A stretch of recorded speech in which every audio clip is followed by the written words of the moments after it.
हमारी Indian textile industry के बारे में हमें पता होना चाहिए कि इंडियन टेक्सटाइल यानी जो इंडिया का जो फैब्रिक था, जो कपड़ा था, वो कितना फेमस था पूरे वर्ल्ड में। So India was the world's largest cotton producer and was famous for its finest cotton in the world। मतलब जो इंडिया था वो पूरे वर्ल्ड में किस लिए फेमस था? ना सिर्फ इसलिए कि वो एक लार्जेस्ट कॉटन प्रोड्यूसर था, बल्कि जो कॉटन यहाँ पे प्रोड्यूस होती थी वो बहुत ही फाइनेस्ट क्वालिटी की होती थी। और जो इंडिया का टेक्सटाइल होता था वो इतना ज्यादा फेमस था कि वो कहाँ कहाँ पे ट्रेड होता था। वो ट्रेड होता था साउथ ईस्ट एशिया में और साथ ही वेस्ट और सेंट्रल एशिया में भी। And not only this, in 16th century Europeans started purchasing Indian textiles. मतलब जो यूरोपियंस थे 16th century में उन्होंने जो इंडिया का टेक्सटाइल था, इंडिया का जो कपड़ा था, फैब्रिक था, उसको परचेज करना शुरू कर दिया था। और वो जो टेक्सटाइल्स परचेज करते थे उनमें बहुत से जो टेक्सटाइल थे वो किस तरह के थे, जैसे कि such as patola weave which was woven in Ahmedabad, Patan etcetera. अब यहाँ जो आपको इमेज में दिखाया गया ये क्या है? ये एक पटोला डिजाइन का कपड़ा है। अब ये एक वीविंग स्टाइल था, मतलब कपड़ा बुनने का तरीका था जो पटोला वीव था। और ये कहाँ पे बुना जाता था? अहमदाबाद, पाटन, और साथ ही इसे बुना जाता था सूरत में भी। और ये कपड़ा अपने डिजाइन, अपने वीविंग स्टाइल की वजह से इतना फेमस हुआ कि ना सिर्फ यूरोपियन नेशंस में बल्कि it was also famous in Indonesia. ये इंडोनेशिया में भी बहुत ज्यादा फेमस हुआ। इंडोनेशिया में ना सिर्फ ये कपड़ा बहुत ज्यादा ह्यूज अमाउंट अर्न कर पाया, ह्यूज प्रॉफिट्स अर्न करवा पाया अपने ट्रेडर्स को, बल्कि ये इतना ज्यादा उन लोगों को पसंद आया कि उन्होंने इस तरह का कपड़ा जो था, जो ये वीविंग पैटर्न था, इसे सीख लिया और वो पटोला जो वीव होता था उस तरह से अपने कपड़ों को भी बुनने लगे। Even many Indian words are still used in different foreign languages. All these were the names of various textiles of India। यानी आज भी ऐसे बहुत से इंडियन वर्ड्स हैं जो फॉरेन लैंग्वेजेस में यूज किए जाते हैं। और ये कौन से इंडियन वर्ड्स है? ये वो इंडियन वर्ड्स है जो बेसिकली वेरियस टेक्सटाइल्स के नाम थे, जो कि कहाँ पे प्रोड्यूस होता था? इंडिया में। तो ये नाम जो थे, जो ये अलग अलग नाम पड़े और ये जो वर्ड्स फॉरेन लैंग्वेजेस में यूज होने लगे, तो ये नाम कैसे पड़े ये भी जान लेते हैं। The first encounter of Britishers with fine cotton was through Arab traders in Mosul। अब जो ये ब्रिटिशर्स थे इनको इंडियन नाम कैसे पता चले, उसके पीछे भी एक शॉर्ट स्टोरी है कि जो इनका फर्स्ट एनकाउंटर हुआ यानी सामना हुआ किसके साथ? फाइन कॉटन के साथ। वो किनके थ्रू हुआ था? Through Arab traders. और ये ने कहाँ पे मिले थे? मोसुल में। अब मोसुल एक सिटी है, ये कहाँ पे है? ये है इराक में। तो क्योंकि ये बहुत ही बढ़िया कॉटन थी जो इन्हें मिली मोसुल शहर में, तो इन्होंने इस कपड़े का नाम क्या रखा? They called it muslin. अब ये जो आपको ये इमेज दिखाई गई है, इसमें जो ये ड्रेस दिखाई गई है ये किससे बनी हुई है? ये बनी हुई है मसलिन से। आपने अपने घरों में अपनी ग्रैंड मॉम्स और अपनी मॉम से कपड़े का नाम सुना होगा जिसे हिंदी में क्या कहा जाता है? मलमल। अब ये बहुत ही फाइन क्वालिटी की कॉटन होती है, बहुत ही सॉफ्ट कपड़ा होता है। इसी को इंग्लिश में क्या कहा जाता है? Muslin. And likewise calico was the cloth which is made in Calicut. Calicut एक जगह है इंडिया में, तो जो कपड़ा वहां से था मिला वो उसको क्या नाम से जाना जाता है? कैलिको। अब जो इसके पीछे जो कहानी है वो कुछ इस तरह से है कि जो पोर्टुगीज थे ये सबसे पहले जब इंडिया में आए तो ये किस जगह पे आए? कालीकट में। तो इनका मेन एम तो ये था कि इन्हें क्या खरीदने थे? स्पाइसेस। लेकिन स्पाइसेस के साथ ही इन्होंने ये देखा कि बहुत ही बढ़िया क्वालिटी का कपड़ा जो है यहाँ पे बुना जा रहा है कालीकट में, और उस कपड़े को जब उन्होंने यूरोप में ले जाकर बेचा तो उन्होंने उस कपड़े को किस नाम से बेचा? कालिको या कैलिको नाम से। तो अब आप ये समझ सकते हैं कि इंडिया के जो नाम है, जो कपड़ों के नाम है, वो फॉरेन लैंग्वेजेस में यूज किए जा रहे हैं। और वो जो नाम रखे गए हैं वो बेसिकली उन जगहों के नाम पे रखे गए हैं जहां से उन्हें वो कपड़ा पहली बार देखने को मिला या उन्होंने परचेज किया। इसी तरह के कुछ और नाम भी थे, जैसे कि कासिम बाजार, पटना, चारपुर। अब बेसिकली है तो ये जगहों के नाम, लेकिन क्योंकि इन्होंने इन जगहों से कपड़ा परचेज किया है और बाद में ले जाके उसे यूरोप में बेचा है, तो ये क्या करते थे कि थोड़ा सा उस वर्ड को मॉडिफाई कर देते थे और फिर उस मॉडिफाइड नेम के साथ उस फैब्रिक को अटैच कर दिया जाता था एक नाम। यानी कि आप क्या कह सकते हैं कि जैसे कैलिकट है तो कैलिकट का कपड़ा जो है उसके साथ क्या नाम अटैच कर दिया, कुछ मिलता जुलता जैसे कि कैलिको। तो इन जगहों से भी जो कपड़ा खरीदा उनको भी कुछ ना कुछ नाम अटैच करके यूरोप में बेचा गया और उससे बहुत ज्यादा उन्हें ह्यूज प्रॉफिट्स भी अर्न हुए। तो अब आप ये कह सकते हैं कि हाँ, ऐसे बहुत से वर्ड्स हैं फॉरेन लैंग्वेज में जो कहाँ पे रिलेट कर रहे हैं, इंडियन वर्ड्स के साथ, क्योंकि उस तरह का जो फैब्रिक था वो इंडिया में प्रोड्यूस हो रहा था। ऐसे कुछ और नाम भी थे, जैसे कि some other words were chintz and bandana derived from the Hindi words chin and bandhana। तो जो ये आपको इमेज दिखाई गई है, फर्स्ट इमेज है चिंट्स की, जो कि किस हिंदी वर्ड से लिया गया है, चिंत वर्ड से। अब ये जो कपड़ा होता था ये होता कैसा था, ये एक ऐसा फैब्रिक होता था जिसके ऊपर फ्लोरल डिजाइन होता था, यानी फ्लावर्स का एक डिजाइन होता था। और आपको यहाँ इमेज में भी यही दिखाया गया है, कपड़ा जिसके ऊपर एक फ्लावर का डिजाइन है ना। और ये इतना ज्यादा फेमस हो गया था इंग्लैंड में कि वहां के जो रिच क्लास लोग थे, इवन जो क्वीन थी, वो भी इस कपड़े को पहनना पसंद करती थी। और साथ ही जो ये दूसरी इमेज है ये दिखाई गई है बेंडाना की या बांधना की।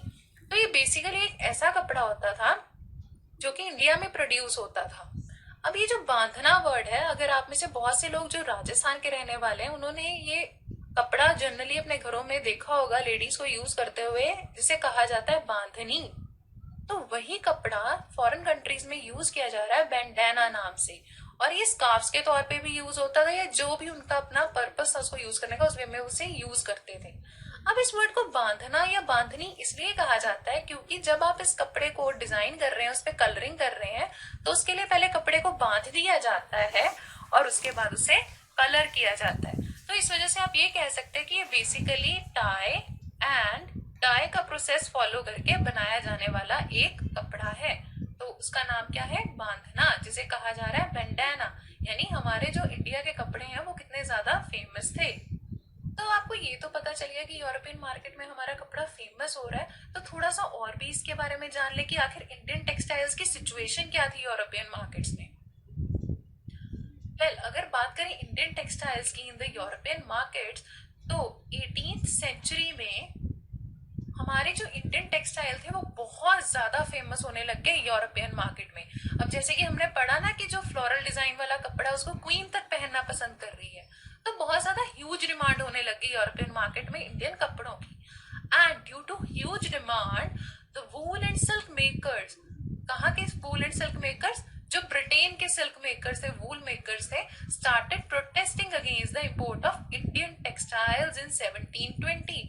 अब 1720 में ये हुआ कि जो वूल एंड सिल्क मेकर्स थे इंग्लैंड के, उन्होंने क्या किया, उन्होंने प्रोटेस्ट करना शुरू कर दिया। जो वहां की गवर्नमेंट थी उससे ये कहा कि आप बैन कर दीजिए इस पे कि कोई भी इंडियन टेक्सटाइल जो है वो इंपोर्ट नहीं होगा इंग्लैंड में, क्योंकि उन्हें ये लगता था कि बहुत ज्यादा डिमांड जो है वो किनकी है, इंडियन टेक्सटाइल्स की, और उस वजह से उन्हें बहुत ज्यादा नुकसान हो रहे हैं। एक्चुअली उनका ये कहना था कि क्योंकि अभी जो ब्रिटिश कॉटन मेकर्स है वो अपनी बर्डिंग स्टेज पर है।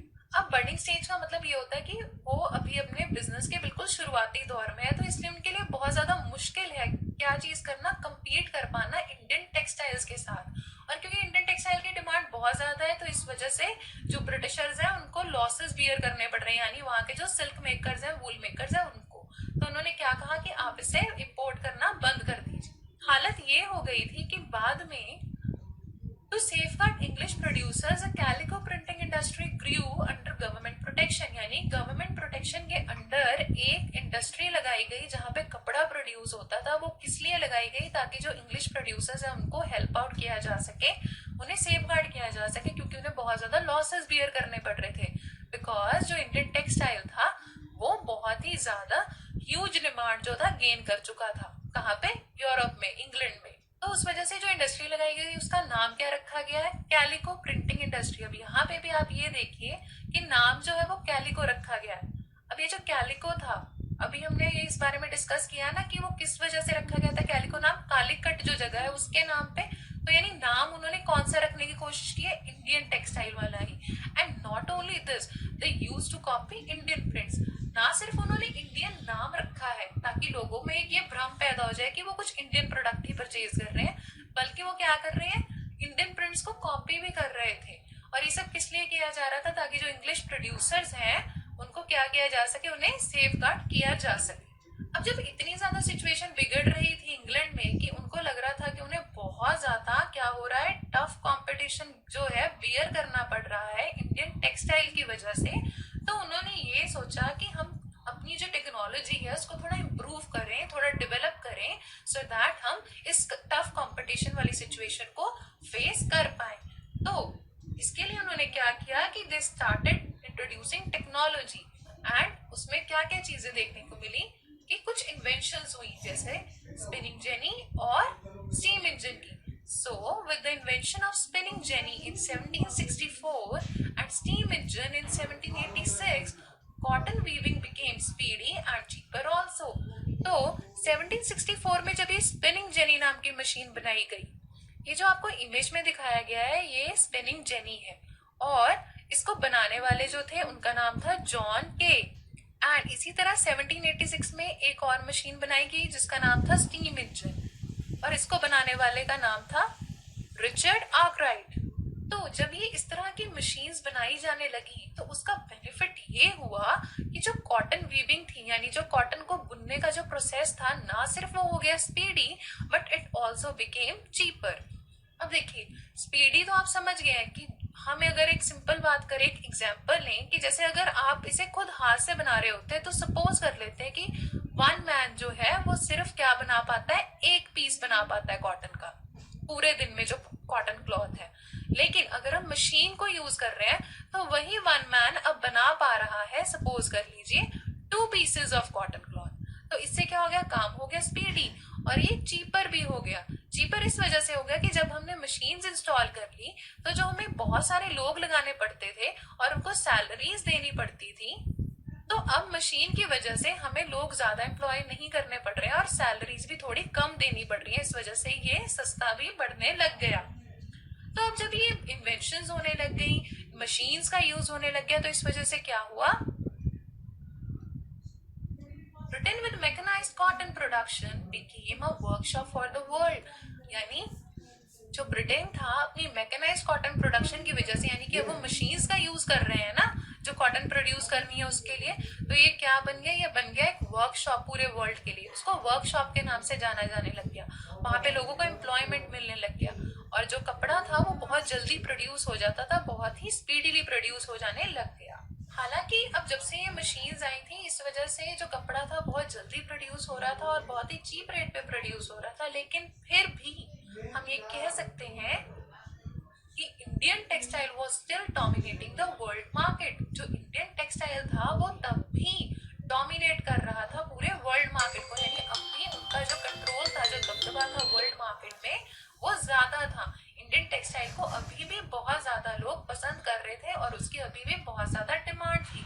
और हम इस बात का इस वजह से पता लगा सकते हैं कि many European companies were making money out of it.